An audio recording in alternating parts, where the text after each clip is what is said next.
Welcome to academic campus. This is a part third of matter in our surrounding. आइए अगला topic देखते हैं। दोस्तों, पहले हम जानेंगे कि हमें आज क्या पढ़ना है, क्या समझना है।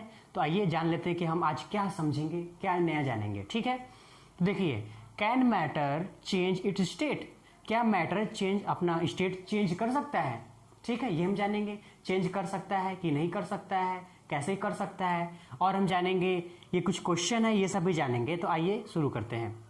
जैसा कि आप जानते हैं दोस्तों, water can exist in 3 states of matter. ठीक है, जो वाटर हमारा है 3 स्टेट्स में एक्सिस्ट करता है, होता है। ठीक है, कौन कौन सा? Solid, liquid, gas. ठीक है, सॉलिड में कैसे? सॉलिड में आइस, ठीक है, आइस फॉर्म में होता है। लिक्विड में वाटर, वाटर फॉर्म में होता है। गैस में वेपर फॉर्म में होता है। ठीक है, वाटर वेपर फॉर्म में। ठीक है, और आप ये भी जानते हैं जो सॉलिड स्टेट होते हैं उसको अगर हम हीट करेंगे तो लिक्विड में चेंज हो जाता है। जैसे कि सॉलिड में जैसे कि आइस है, आइस को हम अगर हम हीट करते हैं तो क्या होगा? आइस चेंज होकर लिक्विड में चेंज हो जाता है, यानी पानी में चेंज हो जाता है, वाटर में बन जाता है। ठीक है, तो अब वाटर में चेंज हो गया। अगर उसको हम और हीट कर देते हैं तो क्या होता है? वाटर को अगर हम हीट करते हैं तो क्या होता है? वेपर फॉर्म में चेंज हो जाता है, यानी गैस फॉर्म में, यानी गैसियस स्टेट में चेंज हो गया। उसी तरह अगर जो वेपर, इसको अगर हम ठंडा करते हैं, कूल करते हैं, तो क्या वेपर हमारा लिक्विड चेंज हो जाता है कि नहीं हो जाता है? हो जाता है। ठीक है, उसी तरह लिक्विड स्टेट को अगर हम और कूल करते हैं और ठंडा करते हैं, यानी पानी को और अगर हम ठंडा करेंगे तो बर्फ जम जाएगा कि नहीं जम जाएगा? तो उसी तरह हमारा सॉलिड स्टेट बन जाएगा। ठीक है, तो ये कन्वर्जन आपको समझ में आ गया होगा दोस्तों, आप ये पहले से भी जान रहे होंगे। तो इसके बारे में हम लोग बात करेंगे। और हमारा कुछ क्वेश्चन है, जैसे कि what happen inside the matter during the change of state. ठीक है, तो जब स्टेट में चेंजिंग होती है, ये जो यहां से यहां जा रहा है, यहां से यहां जा रहा है, तो इनसाइड ऑफ मैटर में क्या अंतर होता है? ठीक है, क्या होता है? व्हाट हैपन, क्या होता है? Inside the matter during the change of state. ठीक है, जब चेंजिंग होती है, ये बदलता है अपना स्टेट, तो मैटर के इनसाइड में क्या होता है ये हम जानेंगे। ठीक है, what happened to the particle of matter during the change of state. ठीक है, पार्टिकल लेवल पे जानेंगे, पार्टिकल लेवल पे, यानी कि हम लोग मॉलिक्यूलर लेवल पे जानेंगे कि क्या अंतर होता है, क्या चेंजिंग करने पर क्या होता है अंदर। ठीक है, ये जानेंगे। थर्ड है, how does this change of state take place. ठीक है, ये जो चेंजिंग हो रही है, चेंज हो रहा है स्टेट में, वो कैसे हो रहा है, कैसे होता है, ये हम जानेंगे कैसे हो रहा है। ये सभी चीजें हमें जाननी है इसमें। ठीक है, और भी जानेंगे, जैसे कि लेटेंट हीट हो गया। लेटेंट हीट क्या होता है, इसके अंदर क्या होता है, लेटेंट हीट के अंदर क्या होता है। ठीक है, मेल्टिंग पॉइंट क्या होती है, बॉइलिंग पॉइंट क्या होती है, फ्यूजन क्या होता है, एक्सेट्रा, और भी चीजें हम जानेंगे। ठीक है दोस्तों, तो ये हमारा इतना इंट्रोडक्शन था जो हमें जानना है। आगे जो भी हम पढ़ेंगे, आगे हम पढ़ने वाले हैं चेंज इन टेम्परेचर। ठीक है, तो जो इफेक्ट होता है, effect of change in temperature या effect of change in pressure, ये हम पढ़ेंगे। तो ये सारी चीजें हमारी क्लियर हो जाएंगे दोस्तों। तो आइए इसको शुरू कर लेते हैं। अगर आपको स्क्रीनशॉट लेना तो स्क्रीनशॉट ले लीजिए। हाँ दोस्तों, तो आइए शुरू करते हैं। तो effect of change of temperature, ठीक है, पहला मेरा टॉपिक है। तो हम इससे समझते हैं कि effect of change of temperature. Temperature जो इफेक्ट है, क्या इफेक्ट है चेंज ऑफ टेम्परेचर का, किस पे, किसकी बात हो रही है? मैटर की। ठीक है, मैटर मतलब क्या? Particle of matter. ठीक है, तो जो भी इफेक्ट है उसके चेंजिंग का, टेम्परेचर का, इसमें हम पढ़ेंगे। ठीक है, आइए कुछ एक्सपेरिमेंट कर समझते हैं कि पहले एक्सपेरिमेंट करते हैं, फिर जानेंगे कि असल में हमने जो पिछली अभी इसके पीछे जो लिखा था, जो क्वेश्चन था, उसको कैसे जवाब दिया जाए, कैसे समझा जाए। ठीक है, आइए तो देखिए, सपोज कीजिए कि एक स्टैंड है। अगर आप लैब में जाते होंगे अपने स्कूल के, तो आप इस तरह का एक स्टैंड पाएंगे। ठीक है, एक स्टैंड है। ठीक है, आयरन स्टैंड कहा जाता है इसे, ये आयरन का होता है। ठीक है, स्टैंड हो गया, और ये एक मेरा ट्राइपॉड स्टैंड हो गया। ठीक है, इसके ऊपर ये वायर गेज हो गया, जो कि एक वायर टाइप होता है, वायर गेज, और यहाँ पे हम बर्नर लगा देते हैं। ठीक है, यहीं पे बर्नर हो गया मेरा, ये आग जला दिया। ठीक है, तो क्या है कि आग यहाँ पे जाएगा, और ये जो है हमारा बीकर है। बीकर में हम यहाँ पे आइस रखे हैं। क्या है? आइस। ठीक है, बीकर में आइस है। ये मेरा क्या है? बर्नर है, BURNER, बर्नर। ठीक है, और ये क्या है? मेरा थर्मामीटर। ठीक है, थर्मोमीटर। ठीक है, ये थर्मोमीटर है। तो थर्मोमीटर यहां से हम सीधा यहाँ पे इसके बीचों बीच तक यहाँ पे लाके इसको स्टेबल कर दिए। ठीक है, और ये आइस है मेरा, इतना आइस भरा हुआ है। अब अगर हम यहाँ पे धीमी आंच पे इसको फ्लेम देंगे, थोड़ा इसको हीट करेंगे, तो क्या होगा? तो देखिए वही यहाँ पे कुछ पॉइंट है जो आप इसको देखकर समझेंगे, ठीक है? क्या है? Note the temperature when ice starts melting, ठीक है? पहले तो आइस पूरा एकदम सॉलिड है, अब जैसे ही वो मेल्ट करना शुरू होता है, अगर हम इसको हीट दें थोड़ा सा, जैसे ही वो मेल्ट करना, पिघलना शुरू होता है, तो तुरंत उसका टेम्परेचर नापेंगे उस समय, ठीक है? तो उसका अगर उस समय हम तुरंत टेम्परेचर नापें, जैसे ही कि आइस जो है हमारा है, जैसे ही स्टार्ट करता है मेल्टिंग के लिए, तो क्या हम पाएंगे कि आइस जो है 0 डिग्री सेल्सियस है, 0 डिग्री सेल्सियस, ठीक है? 0 डिग्री सेल्सियस मतलब क्या? 273 केल्विन, 273 केल्विन, ठीक है? केल्विन क्या है? केल्विन एक यूनिट है जिसको हम टेम्परेचर के लिए नापते हैं, ठीक है? तो केल्विन क्या है? एक यूनिट है जिसे हम टेम्परेचर के लिए नापते हैं। और आपको मैं बता दूं कि यहां पे बता रहे हैं, ठीक है? ये देखिए 0 degree Celsius is equal to 273.16 kelvin, ठीक है? के से डिनोट करते हैं केल्विन को, सिंबल इसका के है, ठीक है? तो 0.16 को हम राउंड ऑफ कर देते हैं, हटा देते हैं अपने सुविधाजनक के लिए, ठीक है? अपने सुविधा के लिए, फॉर द कन्वीनियंस हम इसे हटा देते हैं, इसलिए हम 273 लिखते हैं। तो इसका कन्वर्जन कैसे होता है? डिग्री सेल्सियस से केल्विन में या केल्विन से डिग्री सेल्सियस में, ये कन्वर्जन कैसे होता है इसके पे हम बात करेंगे। तो पहले ये मैं बता देता हूं, तो फिर उस पर चर्चा होगी, ठीक है? ये पहले खत्म कर देते हैं, ठीक है? तो ये मेरा 0 डिग्री, आप देखें कि आई जैसे ही स्टार्ट होता है वो 0 डिग्री सेल्सियस या 273 केल्विन का उसका टेम्परेचर हम थर्मोमीटर पे नापते हैं, ठीक है? अब note the temperature when all the ice has converted into water.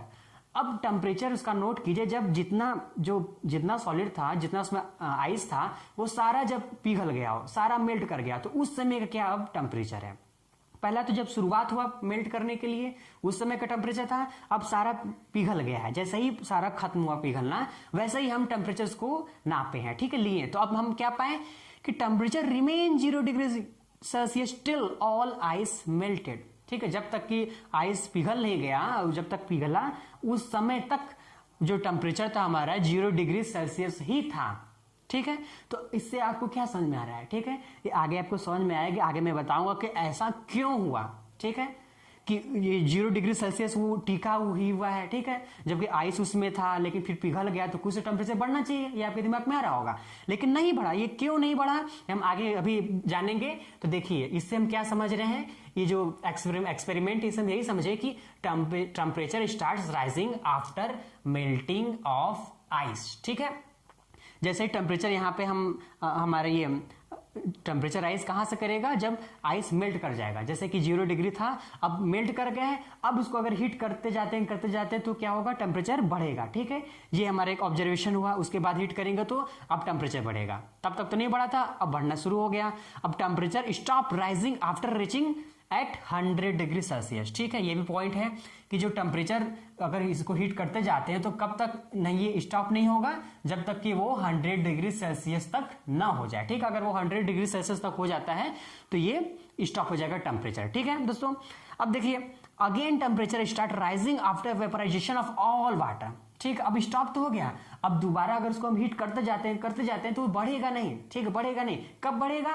जब उसमें का सारा वाटर वेपर फॉर्म में होकर उड़ जाएगा, वेपराइजेशन हो जाएगा, तब वो जाकर राइज करेगा टेम्परेचर, ठीक है? ये सब पॉइंट इंपॉर्टेंट है, ये सब प्रॉपर्टीज है वाटर की, ठीक है? ये सबको आपको समझना है, नहीं तो इसको याद कर लेना है, ठीक है? तो ये हो गया हमारा एक्सपेरिमेंटल ऑब्जर्वेशन, ठीक है? जो भी हम लोग एक्सपेरिमेंट किए उसका जो ऑब्जर्वेशन हुआ है, तो ये है, यहां से ऐसे हम कर दे रहे हैं, ये यहां तक ये हमारा ऑब्जर्वेशन हो गया, ठीक है? ऑब्जर्वेशन हो गया एक्सपेरिमेंट का, ये मेरा एक्सपेरिमेंट था, ठीक है?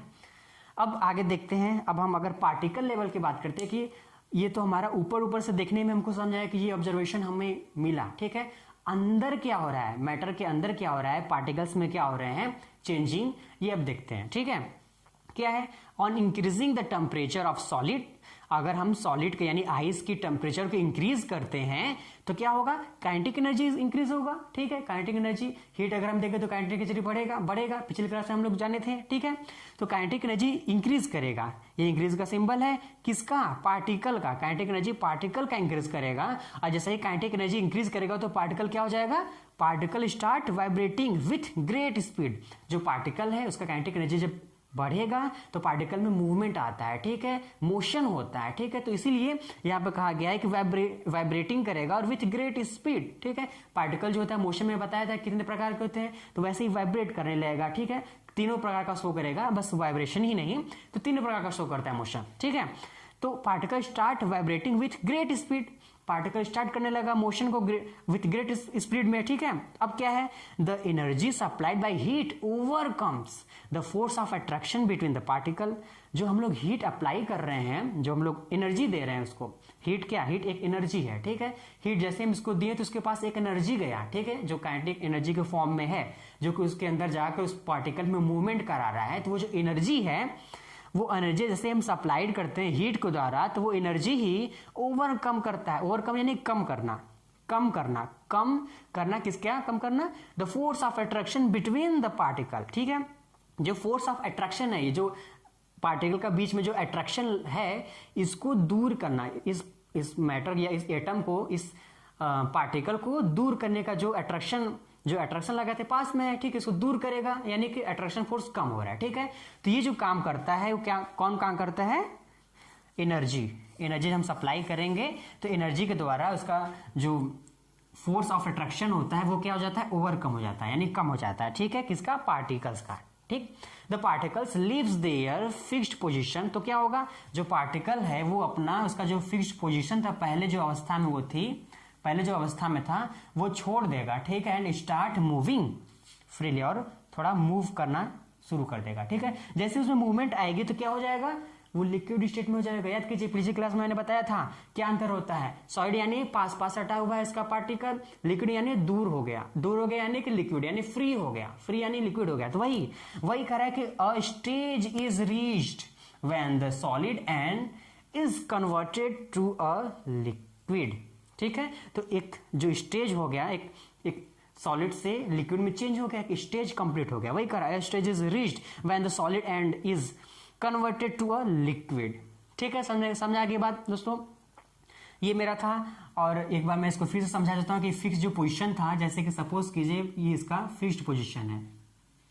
ठीक है, कोई ये एटम है या कोई हमारा मैटर है, इसका ये सॉलिड इस तरह था पहले, जैसे इसको हम काइनेटिक एनर्जी बढ़ा दिए, इसको हीट दिए एनर्जी के द्वारा, इसका जो अट्रैक्शन फोर्स था वो क्या हो गया, कम हो गया, और जो अंदर के पार्टिकल्स थे दूर हो गए, इस तरह हो गए, तो क्या हो गया, ये लिक्विड हो गया। ये मेरा क्या है, ये सॉलिड, ये क्या हो गया, लिक्विड। ठीक है, तो इसको आप नोट कर लें, तो मैं इसे जल्दी से रब करूं तो आगे बढ़ते हैं। आइए देखते हैं मेल्टिंग पॉइंट। तो देखिए मेल्टिंग पॉइंट क्या है, the temperature at which a solid melts become a liquid at the atmospheric pressure is called its melting point. ठीक है, जो टेम्परेचर है एट विच ए सॉलिड मेल्ट, जिस टेम्परेचर पे जो सॉलिड है वो मेल्ट कर जा रहा है, पिघल जा रहा है, और बिकम अ लिक्विड, और लिक्विड बन जा रहा है। ठीक है, तो कोई ऐसा टेम्परेचर पे कोई ऐसा टेम्परेचर है जिसपे जो हमारा सॉलिड है वो क्या हो जा रहा है, बिकम लिक्विड बन जा रहा है। ठीक है, एट द एटमॉस्फेरिक प्रेशर पे। ठीक है, इज कॉल्ड मेल्टिंग पॉइंट, उससे क्या कहते हैं, मेल्टिंग पॉइंट कहते हैं। ठीक है, तो देखिए ये कौन सा टेम्परेचर होता है, आपको अभी मैंने बताया था मेल्टिंग पॉइंट अभी बताया गया था। जैसे कि आइस हो गया, वो मेल्ट कब करता है, यानी पानी कब बनता है, 0 डिग्री सेल्सियस पे। ठीक है, तो 0 डिग्री सेल्सियस क्या है इसका मेल्टिंग पॉइंट, आइस के लिए 0 डिग्री सेल्सियस या 273 केल्विन आइस के लिए क्या था, ये हमारा मेल्टिंग पॉइंट था। ठीक है, अब इसको आपको ये नहीं समझा होगा कि एटमॉस्फेरिक प्रेशर कह रहा है। एटमॉस्फेरिक प्रेशर मतलब क्या, देखिए जो एटमॉस्फेयर की जो हम लोग चारों तरफ गैस है उसका जो प्रेशर है, जो पार्टिकल्स हैं गैस के, उस पर ऊपर जो प्रेशर लग रहा है उसी को कहता है एटमॉस्फेरिक प्रेशर। ठीक है। देखिए एटमॉस्फेरिक प्रेशर क्या है, यहां देखिए एटमॉस्फेरिक जो प्रेशर है किसे कहते हैं, एटमॉस्फेरिक प्रेशर ये है, the pressure of air in atmosphere is called atmospheric pressure. ठीक है, जो एयर का जो प्रेशर होता है एटमॉस्फेयर पे, उसी को कहते हैं हम एटमॉस्फेरिक प्रेशर। ठीक है, देखिए एटमॉस्फेरिक प्रेशर जो होता है, तो जो प्रेशर का यूनिट क्या होता है, प्रेशर का यूनिट होता है पास्कल। ठीक है, पी ए से डिनोट करते हैं या पी से भी करते हैं।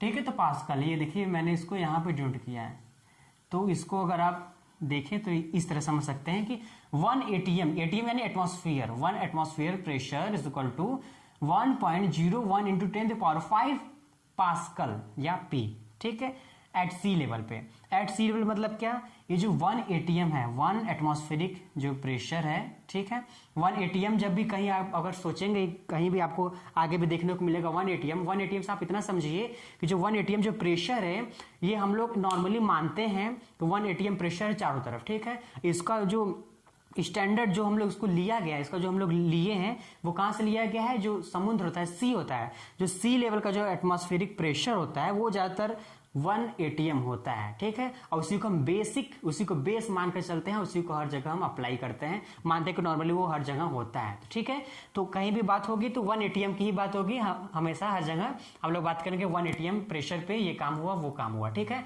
तो वही करें, जो मेल्टिंग पॉइंट है टेम्परेचर, जो टेम्परेचर चेंज हो रहा है, जो भी टेम्परेचर आ रहा है हमारा, जब सॉलिड में मेल्ट हो रहा है लिक्विड में, तो जो टेम्परेचर आ रहा है वो हमारा मेल्टिंग पॉइंट है, कब, एटमॉस्फेरिक प्रेशर पे, कुछ उसमें जो एटमॉस्फेरिक प्रेशर है उस समय। ठीक है, जैसे कि यहाँ पे भी आपस में वातावरण में जो भी एटमॉस्फेरिक प्रेशर है, इस टेम्परेचर पे, इस प्रेशर पे जितना भी टेम्परेचर हमारे 0 डिग्री सेल्सियस होगा वही मेल्टिंग पॉइंट होगा। समझ में आ गई बात आपको। अब देखिए मेल्टिंग पॉइंट ऑफ सॉलिड क्या है, मेल्टिंग पॉइंट ऑफ सॉलिड्स आप ये समझें कि जैसे ही मेल्ट होता है, ठीक है, जैसे ही सॉलिड जो है वो मेल्ट करता है, तो आप इससे ये समझ सकते हैं कि ये एक इंडिकेशन दे रहा है, indication of the strength of the force of attraction, force of attraction का इंडिकेशन दे रहा है बिटवीन द पार्टिकल्स। यानी कि अगर कोई सॉलिड है, जैसे कि सॉलिड है, ठीक है, ये सॉलिड है, ये कोई सॉलिड है, इसका पास में पार्टिकल्स था, ठीक है, पार्टिकल्स पास में है, तो अब क्या हुआ कि जैसे ही मेल्ट किया तो पार्टिकल्स क्या हो गए, दूर हो गए। ठीक है, पार्टिकल्स दूर हो गए, ये देखिए पार्टिकल्स ये क्या हो गया, दूर हो गया। ठीक है, पार्टिकल्स दूर हो गए, ये देखिए दूर हो गए, तो दूर हुआ तो क्या हुआ, फोर्स ऑफ इसका अट्रैक्शन क्या हो गया, कम हुआ होगा, तभी तो वो दूर हुआ। तो मेल्टिंग पॉइंट हमारे इंडिकेट करता है कि जैसे ही मेल्ट होता है उसी समय हमारा फोर्स ऑफ अट्रैक्शन का जो स्ट्रेंथ होता है बस उतना ही तक था, उतना ही इसका स्ट्रेंथ था, इसलिए एक हम लोग उसको इंडिकेशन के तौर पर मानते हैं कि इसका स्ट्रेंथ जो था, उसका फोर्स ऑफ अट्रैक्शन का जो एरिया था, जो उसका वो था, स्ट्रेंथ था उसका, जो जितना उसको पकड़ कर क्या कर सकते हैं, उसको स्ट्रेंथ ही मानिए, तो जो इसका स्ट्रेंथ था वही इसका इंडिकेशन को शो करता है कि जैसे मेल्टिंग पॉइंट मेल्ट करना शुरू हुआ वहां तक उसका स्ट्रेंथ था, उसका पकड़ था। ठीक है, उसके बाद उसका पकड़ खत्म हो गया, इसलिए वो पार्टिकल्स दूर हो गए, उसका अट्रैक्शन जो था वो दूर हो गया, कम हो गया। ठीक है, पार्टिकल्स का। The process of melting is also known as fusion. ठीक है, जो प्रोसेस होता है, क्या होता है, प्रोसेस, द प्रोसेस। ठीक है, जो प्रोसेस होता है मेल्टिंग, ये जो मेल्टिंग हुआ है इसका जो प्रोसेस है, या जो सॉलिड से लिक्विड में जो चेंज हो रहा है, इसी को कहते हैं मेल्टिंग पॉइंट, और इसी के प्रोसेस को कहते हैं फ्यूजन। समझ आ गई बात, फ्यूजन। अब देखिए इसके पहले मैंने जो भी आपको बताया था, ये क्वेश्चन आपके माइंड में होगा, क्या होगा, when a solid melt its temperature remain the same, so where does the heat energy go. करने का मतलब कि जब हम कोई आइस था, उसको जैसा ही हम मेल्ट करना, उसको जैसे हम हीट देना शुरू किए तो धीरे धीरे वो पिघलने लगा, तो उसमें उसका टेम्परेचर 0 डिग्री सेल्सियस था, और जब तक कि वो आइस पूरा पिघल ना गया तब तक 0 डिग्री मेंटेन था। तो उस समय तो हम लोग हीट उसको दे ही रहे थे, तो असल में वो हीट कहाँ गया, वो हीट एनर्जी कहाँ गया, ये क्वेश्चन आपके माइंड में आ रहा होगा। हम हीट कर रहे थे लेकिन भाई बढ़ा नहीं टेम्परेचर, तो कैसे ही हो सकता है, तो हीट कहाँ चला गया। ठीक है, तो वही क्वेश्चन करेगा कि हीट कहाँ चला गया, तो देखिए कहाँ गया, this heat gets used up in changing the state of overcoming the force of attraction between the particle। ठीक है, जो फोर्स ऑफ अट्रैक्शन है उसको पहले ही बात तो कम करने के लिए उस हीट का काम पड़ा, ठीक है, ओवन कमिंग कम करने के लिए, किसका क्या कम करने के लिए, फोर्स ऑफ अट्रैक्शन को कम करने के लिए पार्टिकल्स के बीच में, बिटवीन द पार्टिकल्स, जो between the particles force of attraction था उसको ओवरकम करने के लिए, कम करने के लिए इस हीट का काम हुआ। ठीक है, और स्टेट जो था, उसका जो स्टेट था सॉलिड, उससे चेंज करने के लिए, जो लिक्विड में चेंज करने के लिए इसमें भी काम किया। ठीक है, दिस हीट इज हिडन, वो जो हीट था वो क्या था, हिडन था, छुपा हुआ था। And can not show any rise in temperature, और वो उसको हम लोग हीट कर रहे थे लेकिन वो क्या कर रहा था, शो नहीं कर रहा था कि टेम्परेचर में कोई बढ़ोतरी हो, राइज इन टेम्परेचर नहीं शो कर रहा था। तो it is called latent heat. उस हीट को क्या कहते हैं, ऐसा हीट जो कि टेम्परेचर राइज शो ना करे, हिडन रह जाए, उसको क्या कहते हैं, क्या कहते हैं, लेटेंट हीट। ठीक है, लेटेंट हीट। लेटेंट मतलब क्या, लेटेंट मतलब हिडन, लेटेंट मतलब क्या, लेटेंट मतलब हिडन। ठीक, लेटेंट मीन्स हिडन, समझा की बात। और हीट विच रिक्वायर, अब इसको हम ये कह सकते हैं कि लेटेंट हीट क्या होता है, LATENT, latent heat. Latent heat का कोई डिफिनेशन पूछ दे तो क्या हम लिख सकते हैं लेटेंट हीट का definition, heat which require by substance to change its state without rise of its temperature. ठीक है, मतलब कि हीट का जरूरत जो ऐसा कोई हीट जिसका जरूरत पड़े सबस्टेंस को का जो स्टेट उसको चेंज करने में उसका जरूरत पड़े, और वो हीट हम लोग दे भी लेकिन उसका टेम्परेचर ना बढ़े। ठीक है, तो वो हम एक प्रकार से हीट दिए भी उसको और टेम्परेचर भी नहीं बढ़ा और हमारा स्टेट चेंज भी हो गया। तो इस प्रकार के हीट को क्या कहते हैं, लेटेंट हीट, या लेटेंट मीन्स हिडन, लेटेंट मतलब हिडन। ठीक है, इसको दोस्तों तुरंत इसको नोट कर लीजिए तो हम लोग आगे बढ़ें। लेटेंट हीट आप देख चुके हैं। ठीक है, लेटेंट हीट आप देखते हैं, लेटेंट हीट ऑफ फ्यूजन। ठीक है, लेटेंट हीट ऑफ फ्यूजन देखते हैं क्या है। तो देखिए, the amount of heat energy that is require, the amount of heat energy that is required to change 1 kg of solid into liquid at atmospheric pressure at its melting point is known as latent heat of fusion. ठीक है, आइए क्या कर रहा है, the amount of heat energy, कितना amount of heat energy, कितना amount of heat energy का amount, the amount of heat energy that is require, उतना मतलब अमाउंट ऑफ हीट एनर्जी कितना, जितना जरूरत हो to change 1 kg of a solid into liquid, यानी 1 kg ऑफ सॉलिड यानी 1 kg ऑफ आइस को अगर हम लिक्विड में चेंज करें तो जितना अमाउंट ऑफ हीट लगेगा एट एटमॉस्फेरिक प्रेशर, कोई भी एटमॉस्फेरिक यानी मान लेते 1 atm पे, तो क्या है वो लेटेंट हीट ऑफ फ्यूजन है। उस हीट को क्या कहेंगे हम, लेटेंट हीट ऑफ फ्यूजन। ठीक है,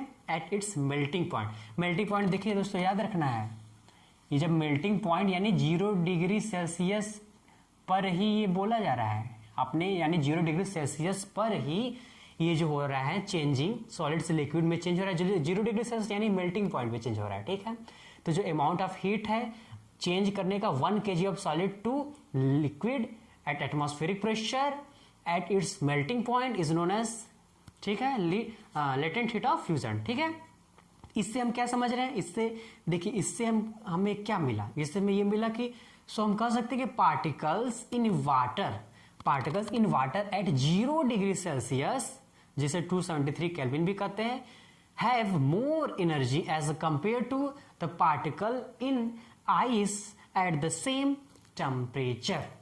क्या कर रहा है, कह रहा है कि जो वाटर के पास जब वाटर जब 0 डिग्री सेल्सियस के पास है तो वाटर के पास जो है क्या है, एनर्जी ज्यादा है वाटर के पास एज कंपेयर टू, किसके कंपेयर में, आइस के। ठीक है, जैसे कि मैंने बताया ही है। ठीक है, कि जैसे ही आइस मेल्ट होना शुरू करता है उसमें भी 0 डिग्री है, और पूरा मेल्ट कर जाता है उसमें भी 0 डिग्री है। ठीक है, तो उसमें जब पूरा मेल्ट कर जाता है तो उसमें जो वाटर जैसा ही बना उसका भी टेम्परेचर 0 डिग्री सेल्सियस है, उसके पास एनर्जी क्या है, ज्यादा है, किसके कंपेरिजन में, आइस के कंपेरिजन में। ठीक है, क्यों, क्योंकि उसके पास लेटेंट हीट भी है वाटर के पास, समझा की बात। इसलिए उसके पास क्या है, एनर्जी ज्यादा, एनर्जी मतलब काइनेटिक एनर्जी ज्यादा है उसके पास। ठीक है, उसके पास मोशन ज्यादा है। ठीक है, आइए देखते हैं बॉइलिंग पॉइंट क्या होता है। Boiling point, the temperature at which a liquid starts boiling, the temperature, ऐसा टेम्परेचर पे जो कोई लिक्विड हो शुरू हो जाए बॉइलिंग के लिए, यानी उबलना शुरू कर दे ऐसे टेम्परेचर पे एट द एटमॉस्फेरिक प्रेशर, ठीक, एट एटमॉस्फेरिक प्रेशर पे भी उसे क्या कहेंगे, इज ऑल्सो नोन एज या नोन एज बॉइलिंग पॉइंट, ठीक है। The temperature at which a liquid start boiling, ऐसा टेम्परेचर पे लिक्विड स्टार्ट कर दे खौलना, या जैसे पानी है ऐसे टेम्परेचर पे पानी खोलना शुरू कर दे तो उसे क्या कहेंगे, बॉइलिंग पॉइंट, ठीक है। और ये जो बॉइलिंग होता है इट इज वाटर, जो ये होता है इट इज बल्क फिनोमिना। जब भी लिक्विड बॉयल करेगा या वाटर बॉयल करता है तो एक साथ ही बॉयल करता है, बल्क फिनोमिना में ज्यादा मात्रा में होता है, ठीक है। बॉइलिंग पॉइंट ऑफ वाटर क्या है, बॉइलिंग पॉइंट ऑफ वाटर क्या है, 373 केल्विन, ठीक है, जिसे हम 100 डिग्री सेल्सियस इस तरह भी लिख सकते हैं। देखिए 273 प्लस 100 कैसे बना, ऐसे बना, ठीक है, समझा की बात। 100 डिग्री सेल्सियस हम कह सकते हैं ना, 373 को हम 100 डिग्री सेल्सियस कह सकते हैं। जब 0 डिग्री सेल्सियस है हमारा 273, तो 100 डिग्री सेल्सियस को हम क्या लिख सकते हैं, 273 में हम जोड़ देंगे 100, यही करेंगे अभी, तो ये हो गया, ये समझ आ गई बात। तो देखिए ये अपने दिमाग में बैठा लीजिएगा, अगर हम केल्विन से डिग्री सेल्सियस में चेंज करते हैं तो हम सब्ट्रैक्ट करेंगे 273 का, किसमें, जो टेम्परेचर हमारा दिया हुआ है, किसमें, केल्विन में, जो टेम्परेचर हमारा दिया हुआ है केल्विन में, उसमें हम सब्ट्रैक्ट करेंगे यानी माइनस करेंगे 273 का, ठीक है। और अगर हमको डिग्री सेल्सियस से केल्विन में चेंज करना है, केल्विन में, तो क्या करेंगे, हम ऐड करेंगे 273 का, ठीक है, किसमें, जो गिवन टेम्परेचर है, यानी गिवन टेम्परेचर किसमें दिया रहेगा, डिग्री सेल्सियस में दिया रहेगा, ठीक है। ये समझ में आ गया, इसी फॉर्मूला से मैंने इसको सॉल्व किया है, आप समझ सकते हैं, बार करके देखिए। देखते हैं आगे। अब देखिए लेटेंट हीट ऑफ वेपराइजेशन, अभी तो बात हो रहा था लेटेंट हीट ऑफ फ्यूजन की, यानी मेल्टिंग पॉइंट तक की बात हो रही थी। अब वेपराइजेशन 100 डिग्री सेल्सियस के पास जो है हमारा 100 डिग्री सेल्सियस जब टेम्परेचर हो गया और जब तक बॉयल नहीं हो रहा है तब तक टेम्परेचर, जब तक वेपराइजेशन नहीं हुआ पूरा तब तक टेम्परेचर बढ़ा नहीं, 100 डिग्री सेल्सियस ही था। ठीक है, जब 100 डिग्री सेल्सियस ही है तो उसे क्या कहते हैं, लेटेंट हीट ऑफ वेपराइजेशन। ठीक है, लेटेंट हीट आपको समझा ही गया है। अब इस अवस्था को, वेपराइजेशन अवस्था को हम लेटेंट हीट ऑफ वेपराइजेशन कहेंगे। ये same as latent heat of fusion की ही तरह है। ठीक है, अंतर क्या है इसका, अगर लिखना चाहे तो आप लिख सकते हैं, सेम यही चीज है, बस इसी को लिखना है। आपको क्या करना है, the amount of heat energy that is required to change 1 kg of solid into liquid, यहां पे दिया है सॉलिड इनटू लिक्विड दिया है, तो आपको क्या करना है, यहाँ पे सॉलिड की जगह पे आपको लिखना है लिक्विड और इनटू यहाँ पे लिक्विड जगह गैस। ठीक है, यहाँ पे लिक्विड इनटू गैस लिखना है at atmospheric pressure at its melting point is known as ये नहीं लिखना है, लिखना है ये लेटेंट हीट ऑफ वेपराइजेशन। ठीक है, समझाने के बाद देखिए इससे हमें क्या समझाया, इससे मैं ये समझाया कि सो पार्टिकल इन स्ट्रीम, स्ट्रीम मतलब क्या है, भाप, भाप में ज्यादा हीट होता है, ज्यादा एनर्जी होता है, वही कर रहा है। So particle in stream that is water vapour, जिसे हम वाटर वेपर भी कहते हैं स्ट्रीम को, at 100 degree Celsius have absorb more energy. 100 degree Celsius पे ही ये ज्यादा एनर्जी ऑब्जॉर्ब करेगा, more energy than water at the same temperature, उसी टेम्परेचर पे, वही 100 डिग्री सेल्सियस पे ही क्या करेगा, ऑब्जॉर्ब करेगा more energy than water in the form of latent heat. Latent heat किस फॉर्म में, लेटेंट हीट ऑफ वेपराइजेशन के फॉर्म में, लेटेंट हीट ऑफ वेपराइजेशन के फॉर्म में ऑब्जॉर्ब करेगा। ठीक है, अब देखते हैं, अभी तक हमने देखा कि solid to liquid, liquid to gas ऐसे चेंज हुआ है। ठीक है, अब हम देखेंगे कि क्या हम सॉलिड से डायरेक्ट जंप कर गैस में, कोई ऐसा है डायरेक्ट चेंज कर सकते हैं सॉलिड से डायरेक्ट गैस में, बीच में लिक्विड ना बने, कोई ऐसा सबस्टेंस जिसे हम हीट करें तो वो डायरेक्ट सॉलिड से डायरेक्ट चेंज हो जाए गैस में, जैसे कि कैम्फर। कैम्फर मतलब कपूर, देखिए जो कपूर आप जलाते हैं, पूजा पाठ करते हैं, कैम्फर उसी को कहते हैं। ठीक है, कैम्फर मतलब कपूर।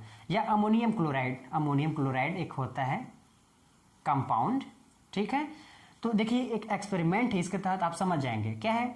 हम ये वायर गेज है, ये मेरा ये वायर गेज है, वायर गेज WG मैं लिख रहा हूं इसे, वायर गेज। ये मेरा स्टैंड पे रखा हुआ है, ये मेरा क्या है, बर्नर है। क्या है, बर्नर, BURNER, बर्नर है। ठीक है, बर्नर ये जो मेरा दिख रहा है ये चाइना डिश है। चाइना डिश क्या है, China DISH, dish, China dish है, ठीक है। ये मेरा क्या है, ये फनल है मेरा, फनल आप देखे होंगे अपने लैब में, जाइएगा केमिस्ट्री लैब में देखेंगे ये फनल है। यहाँ पे मैंने कॉटन प्लग लगाया हुआ, कॉटन से ढक दिया है।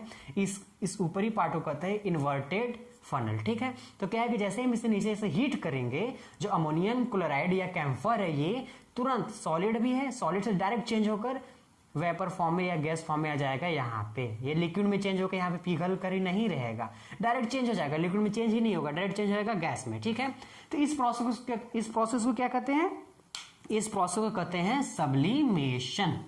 क्या कहते हैं इस प्रोसेस को, सब्लिमेशन। वही करा है, change of state directly from solid to gas without changing into liquid state is called sublimation. बिना लिक्विड स्टेट में चेंज हुए डायरेक्ट चेंज हो जाता है सॉलिड से गैस में, उसे क्या कहते हैं सब्लिमेशन।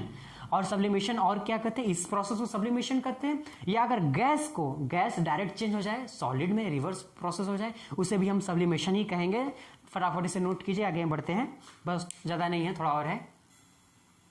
हाँ तो दोस्तों, अभी तक हमने देखा कि जो भी हमने कन्वर्जन किया है, जो भी हमने चेंजिंग किए हैं स्टेट में, हम लोग जो भी सॉलिड से लिक्विड, लिक्विड से गैस, जो भी हम लोग ये सब कर रहे हैं, ये सब कैसे हो रहा है, ये सब बाई अप्लाइंग द हीट, ठीक है, हीट के द्वारा हो रही है। हम लोग जब हीट को इसमें दे रहे हैं, टेम्परेचर बढ़ा रहे हैं, तब चेंजिंग हो रहा है स्टेट में, ठीक है। ये हम इतना जो भी हमने पढ़ा अभी तक, इससे ये साबित हुआ कि हम लोग चेंजिंग किए, ठीक है। क्या, effect of change of temperature के द्वारा ही स्टेट में चेंज हुआ, ये हमने देखा, यही हमारा टॉपिक था। अब देखिए उसी के आगे हमारा जो अगला टॉपिक है, effect of change of pressure. अभी तक हमने चेंज ऑफ टेम्परेचर देखा तो उसका इफेक्ट, अब इफेक्ट देखते हैं प्रेशर का। प्रेशर का क्या, देखिए जैसा कि मैंने पहले ही इसके पहले ही क्लास में बताया, दो शायद पार्ट 1 में मैंने बताया था कि जो भी गैस होते हैं उसका जो मॉलिक्यूल्स होता है बहुत दूर दूर होता है, ठीक है। उसके बीच में जो ये होता है स्पेस, इसे इंटरमॉलिक्यूलर स्पेस कहते हैं, इंटरमॉलिक्यूलर स्पेस कहते हैं, ठीक है। ये मैंने मैंने पहले से ही बताया हुआ है, ठीक है।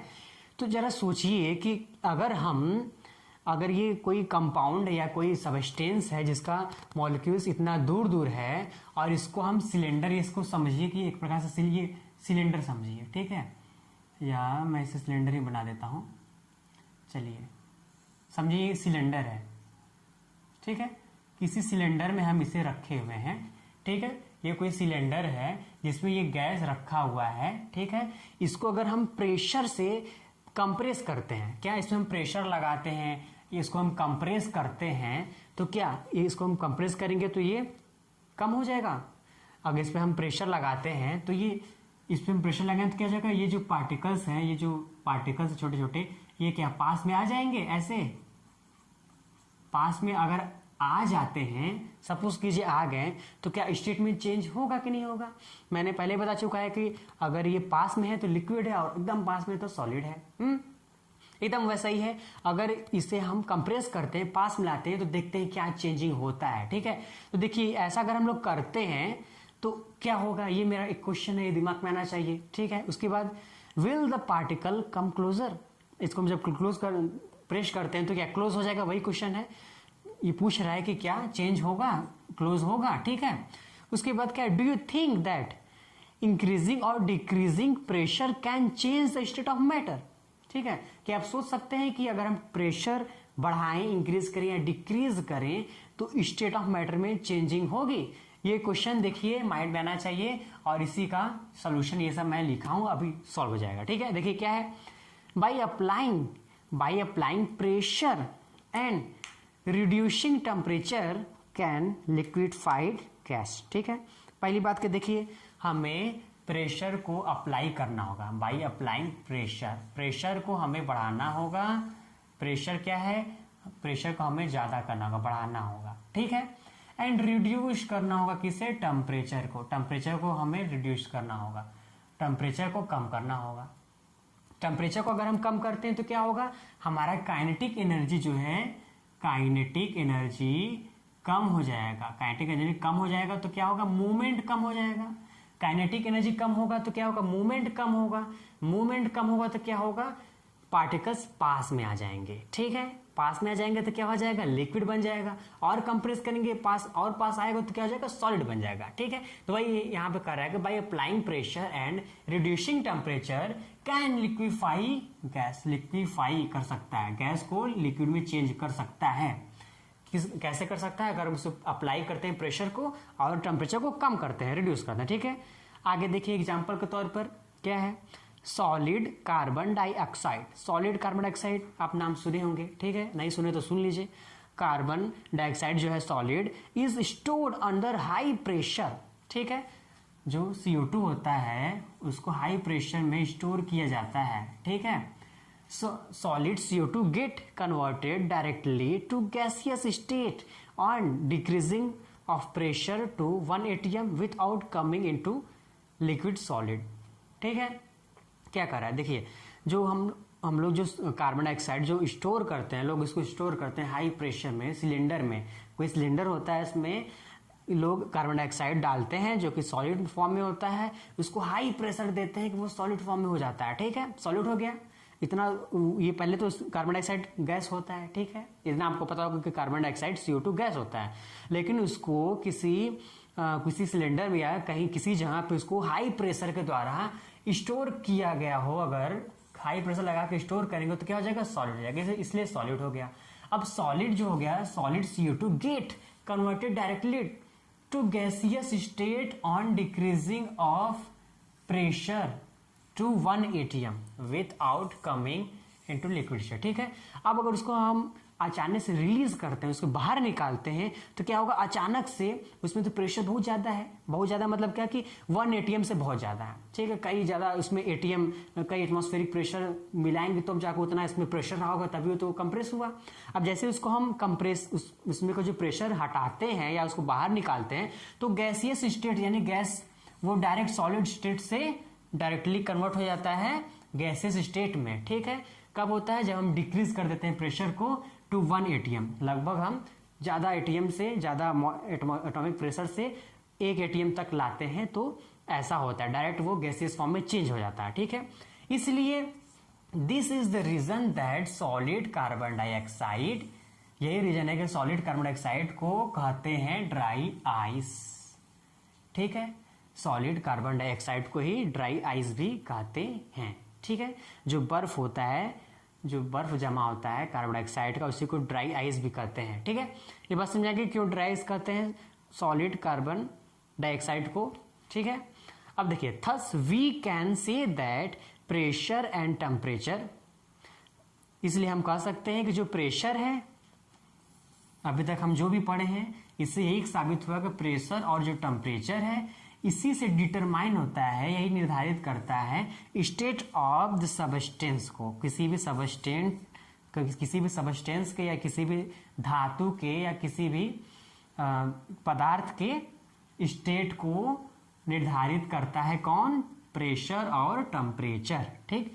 Whether it will be solid, liquid और गैस, चाहे वो सॉलिड हो या लिक्विड हो या गैस हो, ठीक है भाई।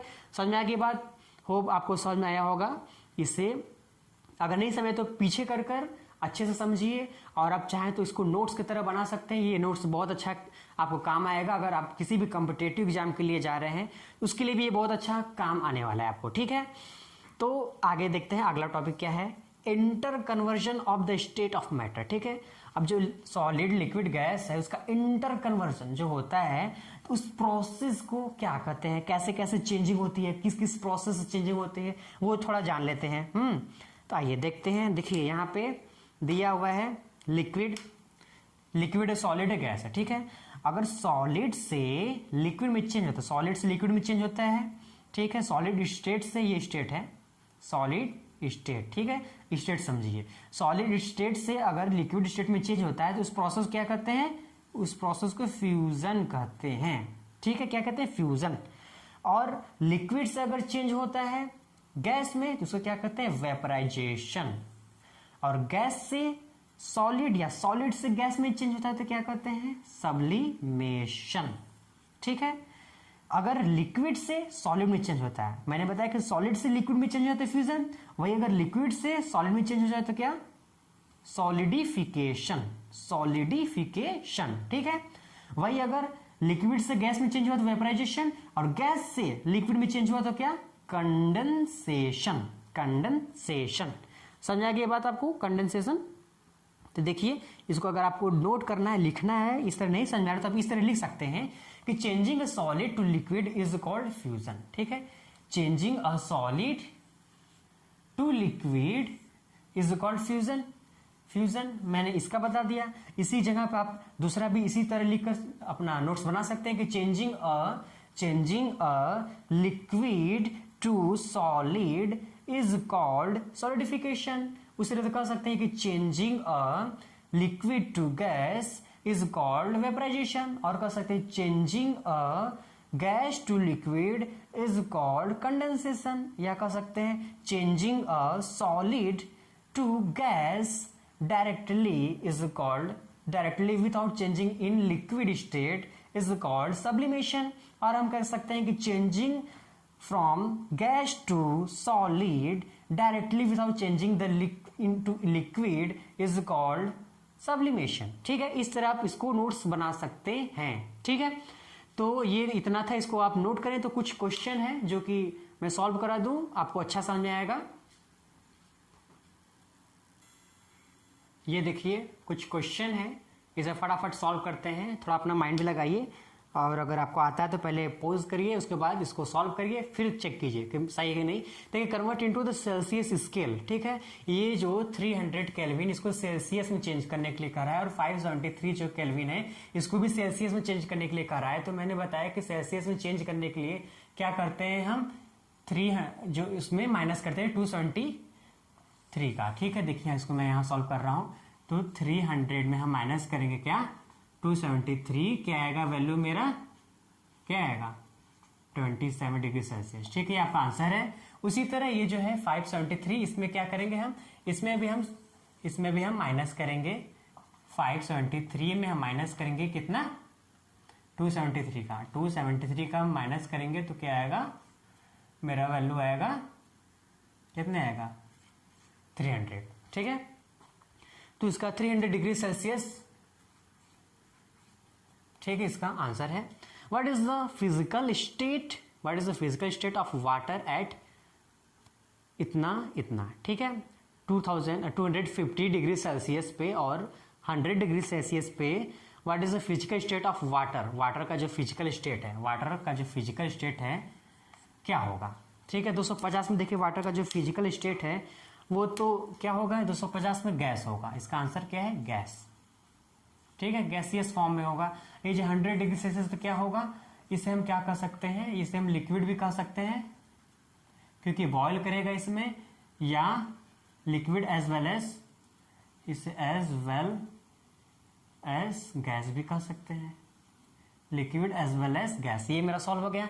देखिए कर suggest a method to liquefy atmospheric gas, ठीक है। एटमॉस्फेरिक में कोई भी गैस उसको लिक्विफाइड करने के लिए कोई ऐसा मेथड बताइए, सजेस्ट कीजिए। देखिए तो एक हम ये प्रोसेस कर सकते हैं, the atmospheric gas are taken in a cylinder with piston fitted on it, ठीक है। कोई भी एटमॉस्फेरिक आप ले लीजिए एक सिलेंडर में, ये सपोज कीजिए कोई सिलेंडर है, ये सिलेंडर है, इसमें हम एटमॉस्फेरिक प्रेशर ले लिए हैं, ये हम पिस्टन लगा दिए हैं, ठीक है। ये मेरा पिस्टन हो गया, इसमें ये हमारा क्या है, एटमॉस्फेरिक प्रेशर पे ये मेरा एयर है, ठीक है। एटमॉस्फेरिक गैस आर टेकन, हम ले लिए हैं in a cylinder with piston fitted on it, ठीक है। ये पिस्टन हो गया मेरा, यही क्या है, पिस्टन है, PISTON, पिस्टन है, ठीक है, फिर on it. But by cooling and applying pressure on them the gas can be liquefied, ठीक है। अभी तो ये है, इसको हम क्या किए, इसको हम इस तरह किए, ये देखिए इसे हम कंप्रेस किए। ये क्या था, इसे हम नीचे प्रेशर किए, ठीक है। ये प्रेस हुआ तो जो इतना अमाउंट था, इतना था, अब वो इतना हो गया, छोटा हो गया, ये मेरा एयर है, ठीक है। कंप्रेस हो गया। तो इसी तरह अगर आप फिर और इसको आगे बढ़ाकर इसी तरह आप कंप्रेस करते हैं तो पिस्टन यहाँ तक आ जाएगा। तो एक समय ऐसा आएगा कि लिक्विफाइड हो जाएगा, ये पिस्टन मेरा, ये लिक्विफाइड होकर ये लिक्विड बन जाएगा, ठीक है। LIQUID, ठीक है, लिक्विड हो जाएगा। ठीक है, ये आप बना सकते हैं। तो और एक क्वेश्चन है, मैं एक क्वेश्चन पढ़ देता हूँ। For any substance why does the temperature remain constant during the change of state. ठीक है, करें for any substance why does the temperature remain constant during the change of state. जब भी स्टेट का चेंजिंग हो रहा है तो टेम्परेचर क्यों कांस्टेंट है। पहली बात तो ये मैं बता चुका हूँ कि लेटेंट हीट होता है। ठीक है, दूसरी बात कि उसका जो कन्वर्जन होता है उसमें काम करता है। दूसरा है कि ओवर कम जो उसका अट्रैक्शन ऑफ फोर्स उसको कम करने के लिए उसमें जो हीट की जो एनर्जी होती है उसमें काम करती है, इसलिए टेम्परेचर सेम रहता है, इसलिए इसमें चेंजिंग नहीं आती है, रिमेन कांस्टेंट रहता है। ठीक है दोस्तों, तो यहाँ तक था। तो मैं उम्मीद करता हूँ कि आप नोट्स अच्छा बना रहे होंगे। ठीक है, बनाते रहिए और लगे रहिए। तो अगर आपको मेरा वीडियो अच्छा लगा हो, ये समझ में आया हो कुछ, तो आप प्लीज़ लाइक कीजिए, कमेंट कीजिए, शेयर कीजिए और सब्सक्राइब कीजिए। सब्सक्राइब करना ना भूलें और बेल आइकन भी जरूर दबाएं। तो आइए मिलते हैं अगले पार्ट में। ये मेरा पार्ट 3 था, अगले पार्ट में मिलेंगे। बस 1-2 पार्ट और है, उसके बाद कंप्लीट हो जाएगा। ठीक है, थैंक यू।